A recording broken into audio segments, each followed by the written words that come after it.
The room went quiet when I stood up, not the kind of quiet where people expect a toast, but the kind that happens when someone makes a mistake in public and everyone waits to see if they'll cry or explode.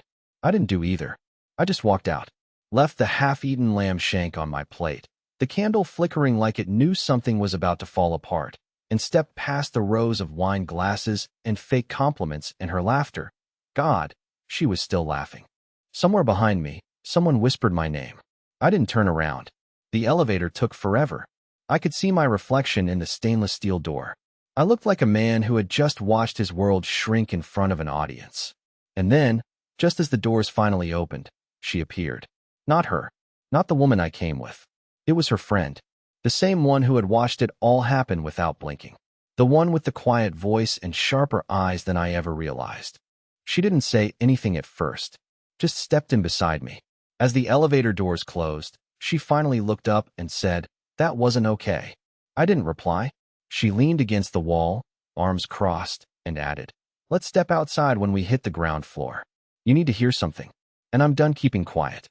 I blinked, swallowed, tried to find words, but everything felt stuck in my throat, along with the bile of humiliation and something else I couldn't name yet. The elevator dinged. We stepped into the cold night air, and that's when she told me what my wife had planned all along. We didn't speak for the first few seconds outside. The wind had that kind of chill that crawls up your sleeves and settles in your spine. I shoved my hands in my coat pockets, but not from the cold. I needed to hold something, anything. My fingers clenched into fists inside the fabric. Natalie, that was her name, I remembered now, lit a cigarette with hands that didn't shake. She didn't strike me as the type to smoke. Or maybe I just didn't see her at all until now. She took one slow drag, then looked at me sideways. "You have no idea what she's been saying about you, do you?" she asked. I stared at her. "What do you mean?" She shook her head and exhaled. "Your wife, Jolene. The performance she put on tonight wasn't spontaneous. That was rehearsed, scripted, practiced." I blinked. Why would she do that? Natalie looked at me, then flicked the ash from her cigarette. She told everyone this was a purge dinner. Her exact words. She wanted to test how far she could push you before you'd snap. I laughed. I didn't mean to. It just came out. A dry, bitter sound. A purge dinner? What the hell does that even mean? It means she's seeing someone else, Judson. The way she said it, flat, matter of fact, made it hit harder than if she'd screamed it. "No, she's not," I said automatically. I didn't even believe myself. Natalie looked me dead in the eyes. "She is. And she wanted to see if you'd embarrass yourself. If you'd cause a scene. She told us she hoped you'd finally man up and explode so she could play the victim. Instead, you just sat there. And she loved that." My legs felt weak. I leaned against the brick wall, my breath starting to quicken. Does she plan this?" I asked. "She laughed about it the whole week," Natalie said. "I kept telling her it wasn't right, that you didn't deserve it. But she said you were too pathetic to notice anyway. She even joked that you'd probably thank her for humiliating you." Something inside me cracked. Not a dramatic, shattering break. More like the sound of old wood warping under pressure. I suddenly remembered the night before, how she had been so warm in bed, unusually affectionate. She called me sweet and kissed my forehead. I thought maybe we were reconnecting. But now, that warmth felt rehearsed. Fake. Like a guilt offering before the execution. "Why are you telling me this?" I asked. Natalie looked away for the first time. "Because I used to be like her. Before therapy. Before I learned what my games did to people. And because I've watched you for months now. You don't even realize how much of yourself you've handed over just to keep her from leaving." I said nothing. There was nothing to say. "She's not home right now," Natalie added quietly. "She left her bag in Harper's car. She didn't want to carry it to wherever she's staying tonight." I looked at her. "You mean?" "Not with Harper," she said. "With him." The silence between us turned solid. Like concrete. "I'm sorry," she whispered. "I really am. But you need to stop protecting her. She doesn't love you, Judson. She loves how small you make yourself to keep her happy." I didn't remember driving home. I barely remember unlocking the door. But I do remember standing in our dark kitchen, staring at the meatloaf I'd saved from earlier, cold, untouched in the fridge. Like a leftover version of me. I didn't sleep that night. Not 1 second. Because I wasn't just humiliated. I was set up. And the worst part? She wasn't done. The next morning didn't feel like morning at all. The sky was gray, but not stormy, just indifferent. The kind of weather that doesn't comfort or punish. Just as I sat at the kitchen table, nursing black coffee that had gone cold long before I realized I was holding it. My phone buzzed twice around 7 a.m. It was Jolene. Text 1. You disappeared last night. You okay? Text 2. I told them you weren't feeling well. Hope you got home safe. Love. No apology. No acknowledgement. No sign that she had torn me apart in front of half a dozen people and used my silence as entertainment. Just her version of reality, where she controls the narrative and I'm the supporting character who quietly exits when the spotlight's no longer on him. I didn't respond. At noon, the door opened. She walked in casually, holding a paper bag with brunch takeout like she was returning from yoga. No guilt on her face. No worry in her tone. Hey, I brought that kale thing you like. I didn't speak. She paused in the hallway, glanced at me from over her sunglasses, and said, Okay. Why are you acting weird? I wanted to ask where she slept. Who made her coffee? If he smiled at her the same way she used to pretend to smile at me. But instead, I asked, What's a purge dinner? Her mouth twitched, barely, but I saw it. Excuse me. I set my coffee down. You said it to them. That last night was a purge dinner. What does that mean? Her eyes narrowed. Who told you that? I'm asking you. She laughed, sharp, defensive. Oh my God, are you seriously going to get all dramatic because someone ran their mouth? I just want the truth, I said quietly. She sighed and tossed her keys into the bowl by the door. You're blowing this way out of proportion. It was just a joke. We were messing around. That's what adults do. They roast each other. You don't see Dylan crying when Harper calls him a washed-up barista. I stayed quiet. She stepped closer. You embarrassed me last night, you know that? Sitting there like a wounded puppy in front of my friends. You couldn't even take a joke. You're too sensitive, Judson. It's not attractive. That last sentence hit harder than I expected. You planned to humiliate me, I said. And now you're mad I didn't make it easier for you. Her face changed. Not into guilt. Into calculation. You talked to Natalie, didn't you? It wasn't a question. It was an accusation. I did, I said. She told me where you stayed last night. Jolene didn't flinch. Well, she said, brushing invisible lint off her jacket. I guess I don't need to lie anymore, do I? And just like that, the dam broke. She confessed. Not tearfully, not regretfully, but with a strange relief, like someone unloading a suitcase they were tired of carrying. I've been seeing someone else, she said. And honestly, it started because I felt alive around him. I didn't have to babysit his ego or pretend to laugh at his bad impressions of movie characters. I didn't have to carry the conversation. He saw me. Do you understand that, Judson? He saw me. I wanted to scream. I wanted to punch a wall. But I didn't. Because the truth is, I already knew. I just hadn't heard her say it out loud yet. And hearing it was somehow worse. I stood up slowly, walked to the bedroom, and opened the closet. She followed, arms crossed. What are you doing? I pulled out the suitcase from under the bed. Not mine. Hers. I think, I said carefully, you should stay somewhere else tonight. She scoffed. Seriously? You're kicking me out because you can't handle reality? No, I said. I'm asking you to leave because, for once, I'm going to handle it. She didn't expect that. She didn't expect anything I was about to do next. She didn't pack that night. She didn't cry. She didn't even argue. She just stared at the suitcase sitting by the bedroom door like it was a prop in a play she hadn't rehearsed for. Jolene leaned against the dresser, arms folded, one eyebrow arched, as if waiting for me to blink first. Okay, she finally said, voice calm and thin. I'll go. But don't expect some big emotional scene. I said. I don't expect anything from you anymore. That landed. Not like a punch, but like the slam of a door in a quiet hallway. She didn't speak for a long beat. Then, slowly, she picked up the suitcase, rolled it toward the door, paused, and looked back at me over her shoulder. You really think this is the power move? She asked. Telling me to leave a house I helped pay for, after I spent years carrying your dead weight, while you played house husband with your meatloaf and warehouse job. There it was. The contempt. The real her. I felt it cut through the air like a wire stretched too tight. I didn't ask you to carry me, I said. I just thought we were walking in the same direction. She opened the door without another word. No slam. Just silence, which somehow felt louder. After she left, I just stood in the middle of the living room, unsure what to do with the sudden emptiness. I wasn't relieved. I wasn't free.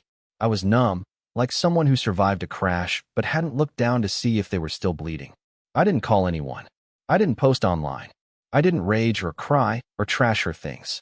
Instead, I did something small, stupid, maybe, but it felt right. I opened our old laptop, the one we hadn't used in 2 years since she upgraded. I remembered she used to keep everything on there. Backups, receipts, personal folders. She wasn't great with cloud storage. I shouldn't have looked. I wasn't looking to find anything. Maybe some emails to help make a clean split. Maybe our old budget sheet. But what I found instead made my stomach drop. There was a folder buried 3 layers deep, labeled archive_18. Inside were dozens of screenshots, conversations, between her and friends, between her and him, the man she had left with. His name was Vaughn, which somehow made it worse, because who cheats on a guy named Judson with a Vaughn? The texts weren't just flirty. They were brutal, vicious. They made fun of me, my clothes, my voice, my laugh, even my handwriting. They had nicknames for me. Mr. Beige, Whiskers, a jab at the way my beard grew uneven, Snooze Button. They joked about my meatloaf pride, how I'd cling to tradition like a lost Boy Scout. But the worst one? A message from Jolene, sent 2 days before the dinner. He still thinks I respect him. That's the funniest part. I closed the laptop and just sat there. Not crying, not breaking, just staring at the wall and wondering how long she'd been smiling in my face while twisting the knife behind my back. That's when my phone lit up again. A new message. From Natalie. You deserve to know the rest. There's something I didn't say that night. Can we meet? I stared at the screen, pulse pounding. Because if this wasn't the whole truth, I had no idea what the hell was coming next. I stared at Natalie's message for a full 10 minutes without moving. My thumb hovered over the screen, like replying would somehow confirm that all of this was real, that I wasn't having some drawn-out, slow-motion nightmare inside a failing marriage. She said there was more, and I believed her.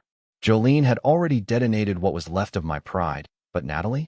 She didn't speak in riddles or half-truths. That night outside the dinner party, her words cut clean and fast. So why would she hold something back? I texted her back 2 words, where and when. The reply came instantly. Same place. 8 p.m. Come alone.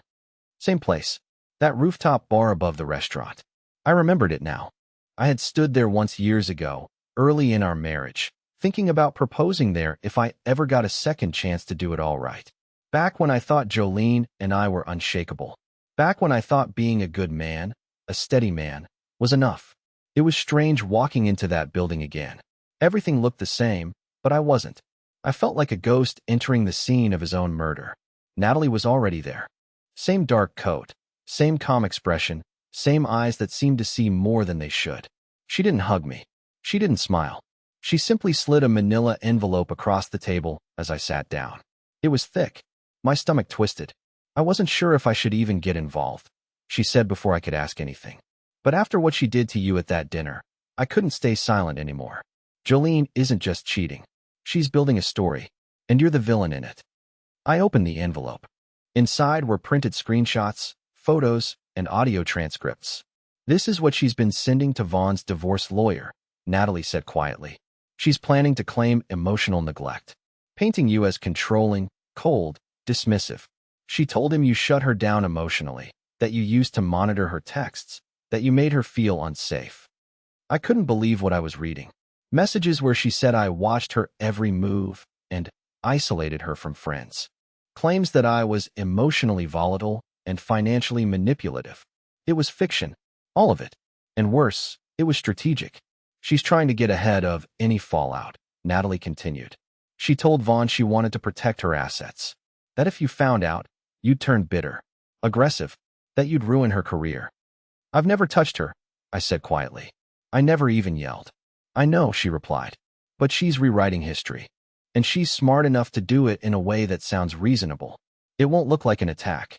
It'll look like a plea for freedom. I sat back in my chair, pulse hammering behind my eyes. I thought I had time to process this, I muttered. I thought I could just let her go, cut ties clean. But this, she's trying to destroy me. Natalie hesitated, then leaned forward. There's more. Of course there was. She's not just dating Vaughn. She's working with him. He's not just some fling. He's a lawyer, and not a good one. He specializes in reputation work, shaping narratives. He's done this with other women before, helped them leave with more than half by building cases that don't always stand up in court, but look just convincing enough to force settlements. My heart dropped. So this was all just a setup? A long con? Natalie's voice softened, but her eyes didn't. She's been planning it for almost a year, Judson. Silence swallowed the space between us. I stared out across the city skyline, the lights blurry in my vision. I thought about every holiday, every lazy Sunday morning, every quiet moment we had shared during that time. All of it, a performance. A long, slow betrayal wrapped in the illusion of routine. I can't believe I was sleeping beside someone who hated me that much, I whispered. She didn't hate you, Natalie said, standing. She just didn't think you'd ever fight back. And with that, she walked away, leaving the envelope in my hands and a storm in my chest. She was right. Jolene never thought I'd push back. But she was about to find out exactly what I'd been holding back all this time. I didn't sleep that night, again. But it wasn't because of grief anymore. Something had changed. The pain was still there, yes, but now it was moving. Like blood returning to a limb that had been numb for too long. It didn't feel good, exactly. But it meant I was alive again. I spread the documents Natalie gave me across the dining table. I read every fake accusation, every thread of her new reality. A narrative carefully crafted to make me look like the villain in her redemption arc. In this version, she was the survivor. I was the silent abuser. She'd planted little seeds of doubt in group chats, vague posted on social media, and even scheduled fake therapy sessions that she never showed up to, just so she could say she tried to fix things. It was brilliant, really. Cold, clinical, almost impressive in a sociopathic way. But the thing that stuck with me the most, the thing I couldn't stop rereading, was a voice memo transcript from 2 weeks ago. Jolene, speaking to Vaughn, laughing. Once he finds out, I'll be out of the house in days. He'll fold like a lawn chair. He always does. I mean, Judson still writes checks. He's not exactly a threat. That one got to me. Not because she was wrong, but because she had been right. Up until now. I sat there at that table, with legal pads, a half-dead laptop, and an old bottle of whiskey I hadn't touched since my brother's wedding. I started to write. Not rage posts. Not revenge fantasies. Just a plan. And it didn't start with lawyers or confrontation. It started with something simpler. Listening. The next morning, I showed up to Jolene's office building. I didn't walk in. I parked across the street and waited. I watched her arrive. High heels clicking, coffee in hand. That effortless smile she wore when she knew people were watching. She looked like someone who'd never ruined anything in her life. The kind of woman people trust with their house keys and wedding plans. I waited for 30 minutes, then drove to Vaughn's firm. I knew his name now, knew where he worked. I didn't go in there either. I just sat in my car, watched the doors, watched who walked in and out. Took pictures, logged license plates. I wasn't even sure what I was looking for. Maybe proof, maybe patterns. Maybe just control. For the first time in months, I wasn't reacting. I was observing. That night, I went home, opened a burner email account, and sent myself everything from the laptop. Every message, every screenshot, every recorded memo and document. Then I backed it up again on an encrypted drive and hid it in the garage behind an old lawnmower we hadn't used since our honeymoon phase, when we thought we might garden together on weekends. The next day, I did something I never thought I'd do. I called Claire. She was an old friend of Jolene's. Used to be in her bridal party. They had a falling out a year ago. Something about trust, betrayal, maybe a loan never repaid. Jolene called her a drama leech and erased her from our life like she'd never existed. But I remembered Claire. She always smiled at me when Jolene wasn't looking. And once, at a party, she quietly said, "You don't deserve how she speaks to you." I found her number buried in an old contact list. I called. She answered on the second ring. There was a pause when I introduced myself. Then she said, "Why are you calling me, Judson?" I didn't hesitate. "Because I think I'm finally ready to hear the things you were trying to warn me about." And just like that, the floodgates opened. For the next 2 hours, Claire told me things that made my skin crawl. How Jolene had a second phone for months, hidden in the lining of her gym bag. How she once bragged at a party, in Claire's words, about being able to ruin a man without ever raising her voice. How she'd lied to our friends and painted me as borderline obsessive, so if anything ever happened, No one would question her version of events. She's been laying the groundwork for years, Claire said. I think she always knew she'd leave you. She just wanted to make sure she could do it while looking like the one who got away from a train wreck. I wanted to laugh. I wanted to cry. But instead, I just sat on the porch and listened to the wind, and something inside me whispered, "You're not a train wreck. You're the calm before something worse." I didn't yell. I didn't plot. I didn't touch her things. But I did one thing that night that changed everything. I called a lawyer. Not to file for divorce. Not yet. Just to ask one question. Is it illegal, I said, if I have proof that my spouse is fabricating a domestic abuse narrative for financial gain, and I can show intent, coordination, and defamation? There was a pause on the other end. Then the lawyer replied, "If you have what you say you have, Mr. Walsh, then she's in more trouble than you are." Jolene came back 3 days later like nothing had happened. No apology. No guilt. Just that practiced calm and casual grace she used when she knew she was being watched. She walked in with her suitcase in one hand, phone in the other, and a plastic smile stretching across her face like nothing had cracked. She didn't ask if I missed her. She didn't ask if I was okay. She just said, "I need to grab a few things. Shouldn't take long." I didn't stop her. I didn't even speak. I was sitting at the kitchen table, working through spreadsheets I didn't need to look at, pretending to care about numbers that meant nothing to me. She hovered in the hallway for a moment, clearly expecting a reaction. When I didn't give her one, she shifted. "Did you eat the rest of that pasta I left in the freezer?" she asked. I looked at her for maybe half a second, then back at the screen. "No." That was it. One word. Flat tone. No eye contact. And that's when something subtle clicked in her expression. She wasn't used to silence. She was used to defense. Pleading. Excuses. Emotional fog that she could navigate and bend back into her favor. But silence. That threw her off. "You've been acting weird," she said, watching me. "Since that night." I said nothing. She dropped the suitcase by the door and stepped closer. "Are we going to talk about what happened? Or are you just going to keep pouting like a child?" I closed the laptop slowly. Not dramatically, just enough to let the silence breathe. Then I stood up, walked past her, and opened the hall closet. From the top shelf, I pulled out a single envelope. Plain. Sealed. Thick. I handed it to her. She looked confused, almost amused. "What's this? Another letter?" "No," I said. "Just some reading material." She opened it casually at first. Her fingers flipped through the pages without urgency. Then her face began to change. A slow, precise shift. The kind of expression someone makes when the ground beneath them starts to feel soft. Her eyes scanned the screenshots, the transcripts, the memo about the fake therapy sessions, the quote about me folding like a lawn chair. Then she reached the final page. A formal notarized statement from Claire, attached to a printed text thread confirming Jolene had bragged about playing the long game to walk away with everything and leave me looking like a self-sabotaging creep. She folded the envelope slowly, like it was made of glass. "I see," she said, voice suddenly quiet. Controlled. "You've been busy." "I learned from the best," I replied. She placed the envelope on the counter and crossed her arms. "So what now? You gonna sue me? Post this online? Try to ruin my life?" I tilted my head. Interesting phrasing. She didn't respond. "I'm not interested in revenge," I said. "Not yet. What I want is clarity. I want to see what you do now that the script's flipped." She gave a weak laugh. "You think this is over?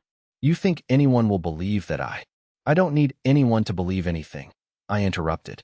"I just need you to know that I'm not scared of you anymore. You can't lie about me if I beat you to the truth." Her face faltered, not in fear, but confusion. She was used to fire. I was giving her ice. I turned and walked toward the back of the house. As I passed the hallway mirror, I caught my reflection. And for the first time in months, maybe years, I didn't see a pathetic man. I saw someone dangerous. Not the kind who hits or yells or throws things. The kind who watches, waits, documents. The kind who burns slowly and remembers every match you ever lit. That night, I received a call from Natalie. She sounded nervous. "She knows?" I said before she could speak. "I know," she replied. She showed up at my office. Didn't say a word. Just stared. "I think she's unraveling." "Good," I said. "She should." There was a pause on the line. "Judson," she finally said, "I know you're angry. But whatever you do next, don't let her turn you into what she said you were." I didn't answer right away, because deep down, I wasn't sure what I was becoming. But I knew one thing. I wasn't her victim anymore. And soon, neither would be anyone else. She didn't lash out. She didn't scream or throw things or fall apart the way I once imagined she would if ever cornered. No dramatic last stand. No crocodile tears. No final twist. When I finally told Jolene, formally, calmly, and through a lawyer, that I was filing for divorce with documented evidence of her manipulations, something in her eyes just dulled. I think she always thought she'd control the ending. But instead, it came with an envelope and a quiet signature. She didn't contest anything. Not the separation of assets. Not the withdrawal of joint accounts. Not the notarized letters from Claire and Natalie. Not even the retraction of her fabricated narrative. There was nothing left to fight for, because she knew. The moment I stopped reacting and started listening, she lost. And when I stopped trying to make things work and started remembering who I was before I bent into someone small, there was nothing she could use against me anymore. The settlement was finalized in 6 weeks. She moved in with Vaughn, or at least tried to. He lost a few clients when his name got pulled into a private defamation complaint. Nothing made the news. I didn't go public. I didn't need revenge, not anymore. People like her don't need enemies. They self-destruct eventually. They just like to take someone down with them. I wasn't going to be that someone. The day the divorce was finalized, I sat alone at that same kitchen table where I once read her lies. Only this time, there were no documents, no wine, no silence. There was music playing. There was light. There was peace. I took a bite of fresh meatloaf, my mother's recipe, revised just a little, and smiled. It wasn't the food. It was the moment. For once, I was eating it because I liked it. Not to please anyone. Not to impress. Not to hold on to something that was already gone. Later that evening, I got a text from Natalie. "Did you ever think you'd feel peace again?" I wrote back, "No, but now I think I might feel it forever." A few weeks later, I joined a cooking class at the local community center. Just a group of strangers, burnt pasta, and laughter. Nothing forced. No games. No stage. I didn't sign up to meet someone. I signed up because I remembered I used to love trying things I wasn't good at. Because once upon a time, I used to take chances. The first night, I partnered with a woman named Elise. She couldn't dice an onion without crying and had never heard of paprika, but she laughed at herself, and that felt like a miracle. She didn't ask about my past. She didn't have to, because I wasn't dragging it into my future. Some people survive betrayal and spend the rest of their life trying to prove they're not broken. Others, they grow something better from the ashes. Me? I found the silence. And then I filled it with my own voice. And this time, it was mine alone.